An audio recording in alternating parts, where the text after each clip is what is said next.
It's time to be well with your health. I'm Nimit. I'm Shanna. Welcome to Adventist Healthcare and You podcast. Today we have two awesome experts to help us talk about the outpatient chemical dependency program with our mental health services at Adventist Healthcare Shady Grove Medical Center. Shanna, did you know that 1 in 4 adults living with serious mental health problems also have a substance abuse problem? I did not know, so I'm excited to learn more about this and the resources available from our experts today. I think it's a very important, crucial topic, and having our two experts today is going to be valuable insight. So we have Nancy Montier, who's the clinical manager for Chemical Dependency Program, and then we have Kelly Tuckwaite, who's a behavioral health therapist. Welcome, guys. Thank you. Glad to be here. Thank you. So can you talk to us about your role at Adventist Healthcare? So Nancy, we'll start with you. Okay. I am the clinical manager of the Chemical Dependency Department under the direction of our great Vice President, Candy McFarland, Vice President of the Behavioral Health Service Line, and my Director, Nairee Price, who is the Director of Therapeutic Services. So what I do is I coordinate and administer the Substance Abuse Treatment Program service line, which includes making sure that we are delivering evidence-based services to our patients on an outpatient basis, as well as adhering to all regulatory, legal, and ethical standards set forth by the state of Maryland and our county. I also am serving as a subject matter expert for the medical staff at Shady Grove Medical Center, and I also consult with the other staff at the Behavioral Health Service inpatient psychiatric facility, and I manage and train the staff in our department. That's great. Sounds like you have a plate full. You have a lot to do. It's a lot. I think the thing that stuck out to me is ensuring that the services we provide is done compassionately and meets the needs of the community that is and serves them in the best way. Yeah. So, we have a real heart for the people who are coming in and who are addicted to drugs or alcohol, or even people who are have process addictions like gambling or pornography or anything like that. Because a lot of times we meet them when they're at their lowest, most vulnerable point, and they feel hopeless, like they are really broken individuals and really don't have a future. And so it's really an honor and a pleasure to serve the people who are in that state and really provide them with some viable solutions for the addictions that they have, and really let them know that there is hope, that they can recover from addiction. I've seen people get off heroin. I've seen people get off alcohol. I've seen people get off opiates. So I know they can do it. Possible. And I try to really impart the hope that they need in order to be successful in the program. And you ensure that our team members are approaching this in that same way, right? Absolutely. Through that training and that consulting. Absolutely. We have a non-judgmental view about how they approach their treatment program, their recovery program, and we are there as a resource for them throughout the time that they're with us. That's great. And Kelly, what about you? What is your role within AHC? Well, I get the honor of working one-on-one with our patients. My name's Kelly. I'm one of the chemical dependency therapists in our program. So I provide direct service. When someone picks up the phone and says, I think I might have a problem, I'm the one on the other end assessing them and seeing if they might benefit from our program. So I do intakes, I do therapy, one-on-one and group therapy, and assessments for substance use disorder. Well, thank you all for being here and doing what you do. It's so important. We can hear the passion and love that you have for it. So thank you for taking the time out to come and talk to us about it. You are so welcome. We're so glad to be here and to share information about our program. Thank you. Well, talk to us about what is this program, what's available, and type of care that we're given. So what we do is when people come into our program, like they call and say they want treatment or they need treatment or they've been mandated by court order to engage in some type of substance use treatment, we make an assessment of whether or not their problem reaches the level of a diagnosable addiction. In order to be in our outpatient program, it has to meet the DSM-5 criteria for an addiction, because that is the only way the insurance pays. And our program length is about 3 months for the intensive outpatient program, 2 months for the structured outpatient program. And we meet with them 3 times a week in a group, 9:30 to 12:30 in the daytime. They also meet one-on-one with a particular clinician to review things that they didn't feel comfortable sharing in with group, or to kind of get to the root of the problem. What is this addiction holding on to? Is it trauma? Is it some type of rejection? Is it depression? What is this addiction holding on to? And helping them understand the root cause of the problem, and also helping them find solutions to that problem, either through therapy, or we also help them get a referral so that they can get medication so that they won't experience some of the cravings that continue to maintain the addiction. We also connect them with an outside therapist and psychiatrist if they need one, so that after they finish our program, they still have the support system in place so that they can continue to be successful. We also require that they attend at least 10 sober support meetings. That can be AA, NA, Refuge Recovery. It can be Smart Recovery, any of the recovery groups. NOMNI is also a good one for people who just have mental health illness, so that they can create a community of people who also understand the addiction, understand the mental illness, because a lot of people coming to our program have burned bridges with their family, with their friends.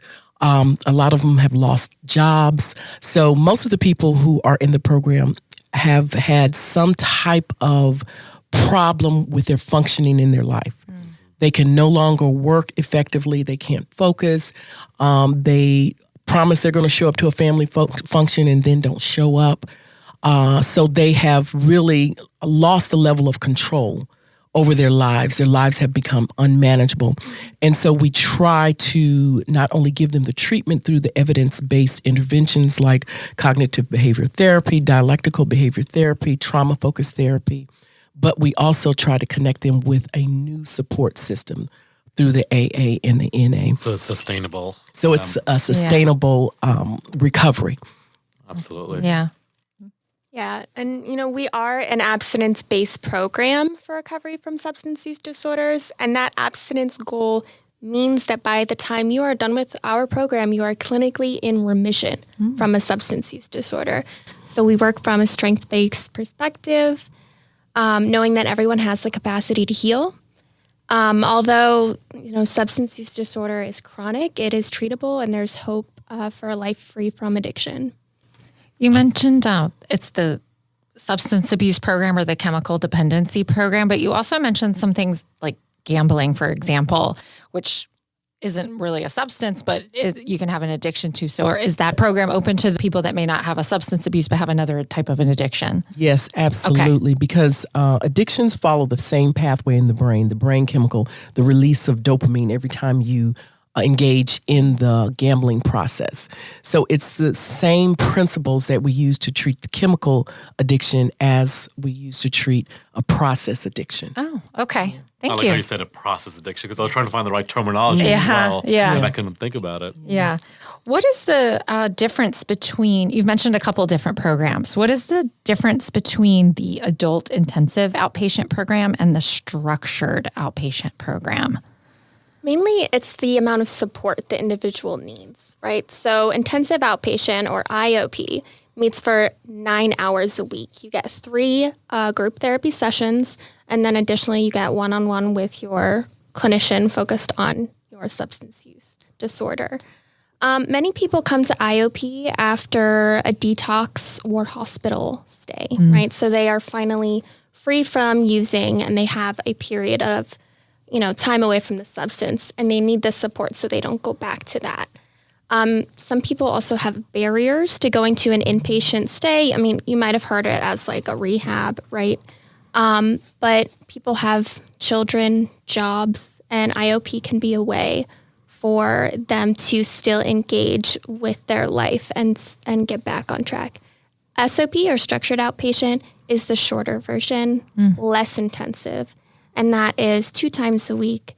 You get 6 hours of group therapy and individual counseling.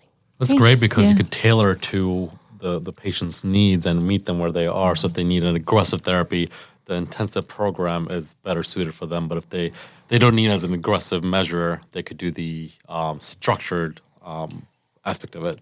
You know, we had, you mentioned Nairi. She was on a previous podcast and she was talking about a lot of the different services that behavioral health has. She mentioned the chemical dependency program, but she also was talking about there's different levels. And I think there's just this misconception that, you know, it's a certain, you know, this type of program is this way, but there really are levels and different needs. And we offer here at Adventist Healthcare, those different levels, and it's not a one size fits all. And we'll help you find the right place. Absolutely. Our programs here are outpatient programs, which means that we feel like the people can be safe in the community while still getting the substance use treatment that they need.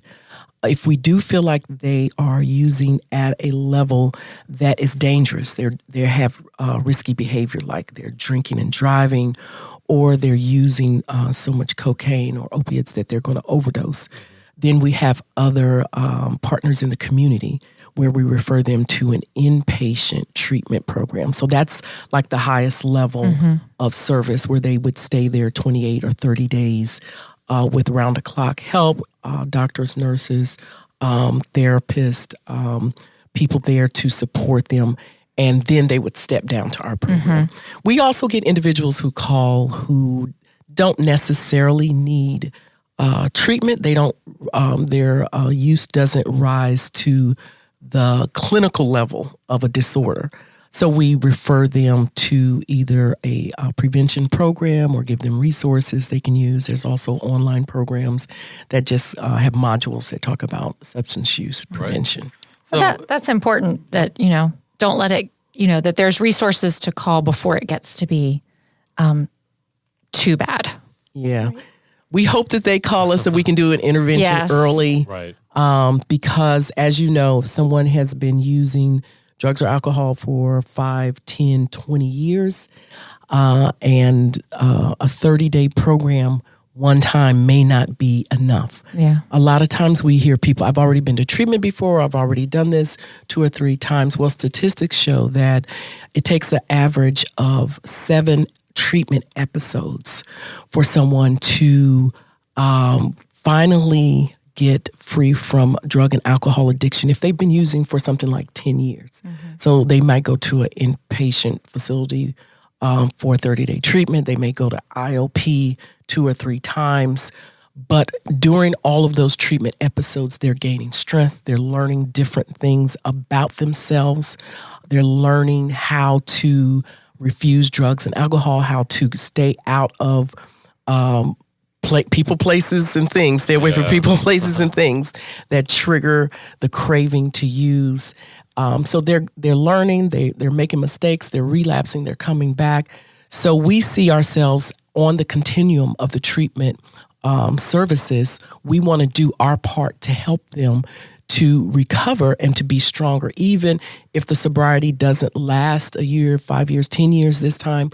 We know that we have done our part and we're serving them the best that we can in order for them to recover.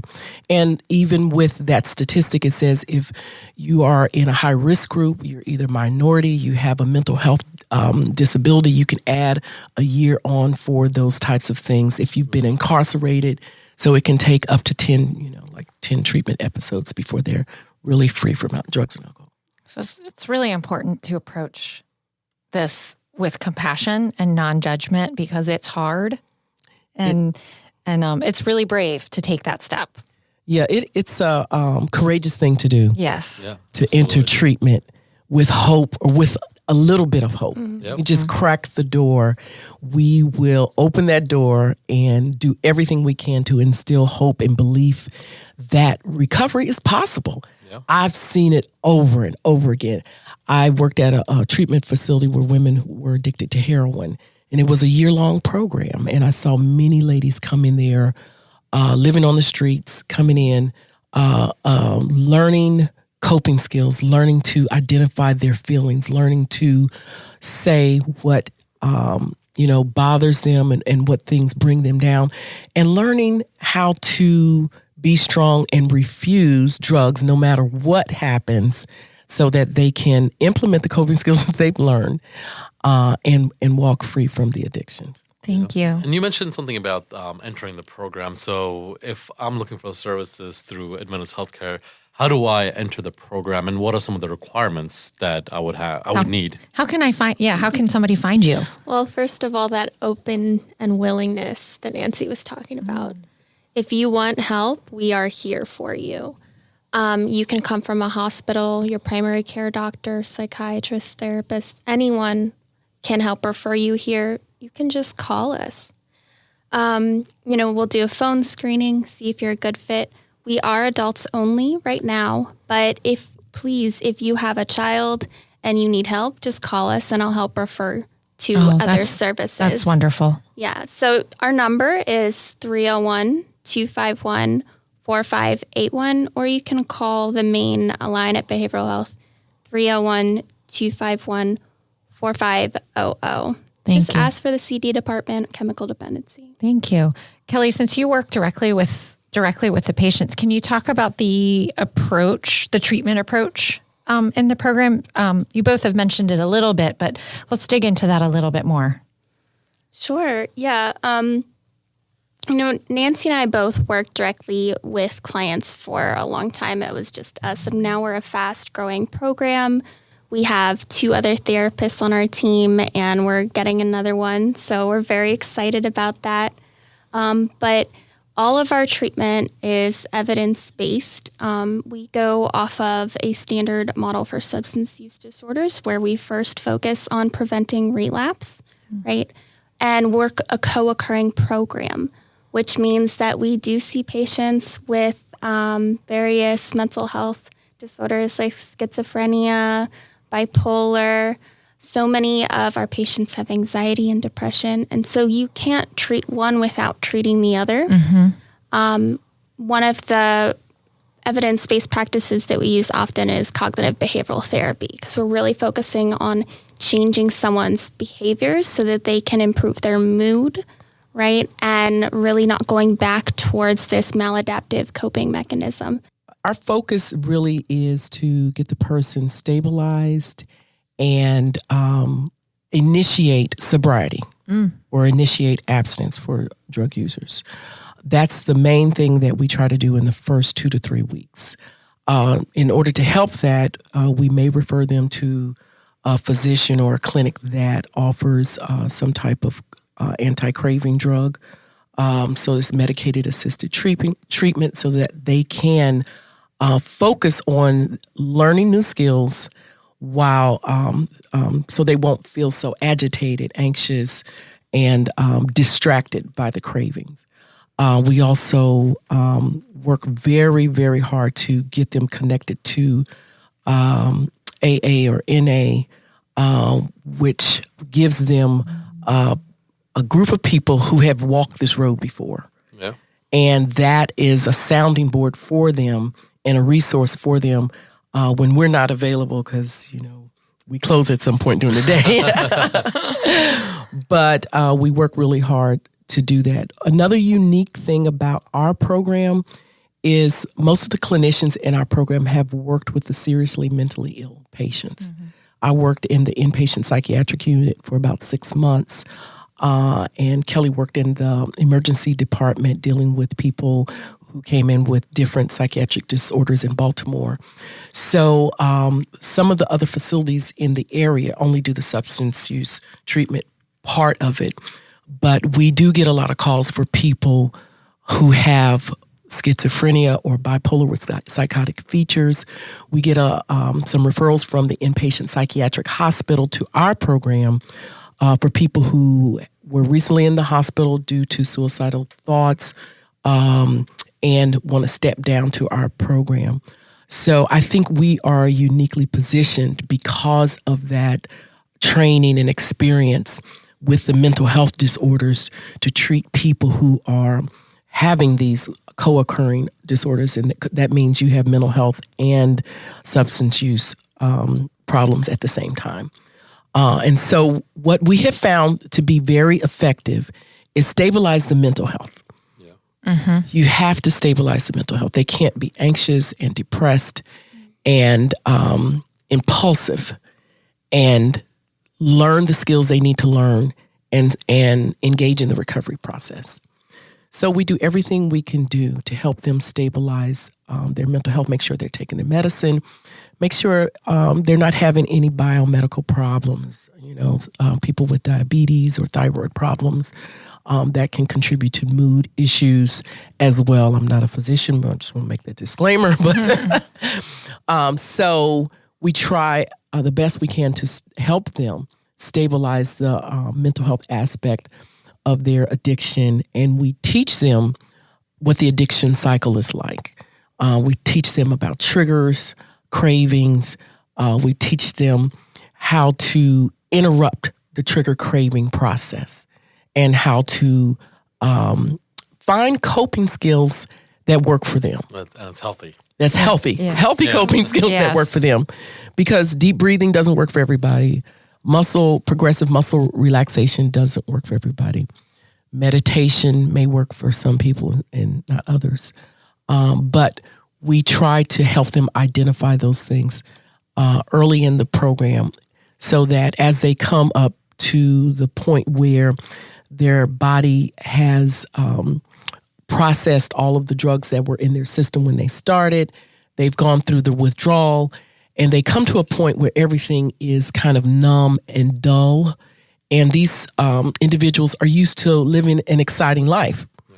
As you can imagine, getting drugs and alcohol maybe on the streets and from different types of places and different types of people is a risky business, and you get a dopamine rush from that. And just, now I'm sitting in my house looking at the computer, people telling me that I don't need this. And so there's a desire to really feel that rush again. And so we try to help them figure out what their life purpose is and what they want to do and how they can start implementing the coping skills, but new activities that are in concert with their values and their goals. Thank you. Yeah. What are some of the resources or options that we give to the loved ones of patients who are suffering from mental health or chemical dependency? Like, what are some resources for family members? And how can they support? Yeah. You mentioned some of them do come with some burned bridges, but that might not be everyone. And so what can we do as caregivers or loved ones or friends to stay with it and support them through this? Well, get involved. So we offer family meetings to help patients communicate their needs to their loved ones.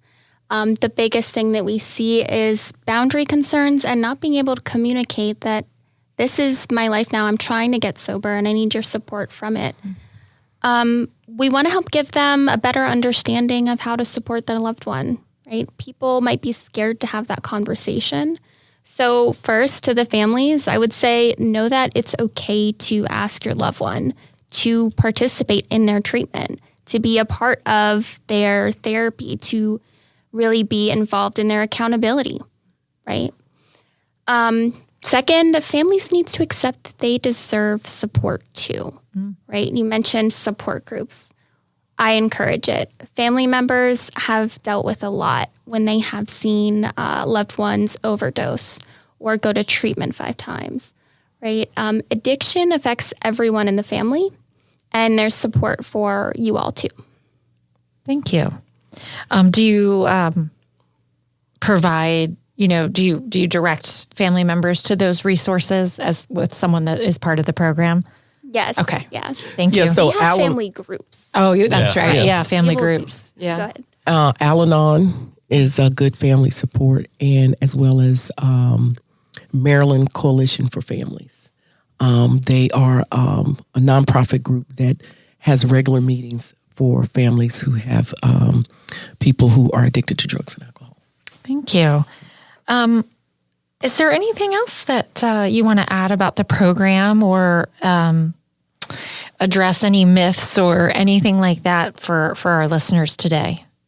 Well, I just say that a lot of times when people are seeking treatment, they'll just before they make the phone call, they'll stop and say, oh, I can't do it because of this or I can't do it because of that. Just make the phone call and we can help you with the barriers. There's opportunity for us to also provide transportation when the person needs to meet with us in person. And there's other opportunities like sometimes people don't have a computer. We have resources in the community that help us with things like that. So if you have any inclination that you need to be in treatment or you have a loved one that needs to be in treatment, but you're thinking about all these things that will stop them from actually completing treatment or starting treatment, just give us a call and we can help you work through those things. Thank you. That's great. Anything, Kelly, that you want to add? Yeah. I would just say don't give up on yourself. Mm-hmm. This is a chronic disease and we're here to help you. I have had patients who've been to our program multiple times before graduating and it's very discouraging. But know that you can walk across that graduation stage. We can give you your certificate and I really can't wait to work with you. Mm-hmm. I'd like to add what Nancy said. Me as a clinician, I find it so rewarding when I hear 4 months, 5 months, 6 months later from a previous patient and they told me, I got my six months chip. I'm sober still, thank you. So if you have graduated from a program, let us know, send us your story. We think about you. And I think it's probably rewarding or encouraging for people who are there in the program at the time too, because they could see, there's like the light at the end of the tunnel. Or even beyond the tunnel, beyond right? the tunnel. Yeah, just beyond the Yes, tunnel, right? absolutely. That there's more going on out there. Absolutely. You all are there cheering them on just as much as any family or friends too. It is so rewarding to see someone's face when they first start the program with a lack of hope, but then when they graduate, to see how proud they are of themselves and what a great accomplishment. This changes people's lives. And it's such an honor for us to do this type of work, to serve the population like this. Oh, well, thank you for all that you do. It's special and really, part of the mission here at Adventist Healthcare, extending God's care through that ministry of physical and mental and spiritual healing. It sounds like that all of that is tied into this program. So thank you. Absolutely. Yeah, I just want to thank our experts for being here and talking about this very crucial topic. So, thank you again. To learn more about our mental health services, please visit adventisthealthcare.com/mental health. Information will also be available on show notes later. Yeah, we'll be sure to put those numbers you mentioned in the show Absolutely. notes too. And we also love to hear from you. So you can let us know if you like the podcast by leaving a rating or a review, or you can just email at podcast@ahc.com and let us know what healthcare topics you want to know more about in the future. Don't forget to subscribe to the podcast so you can get new episodes. Thank you and be well.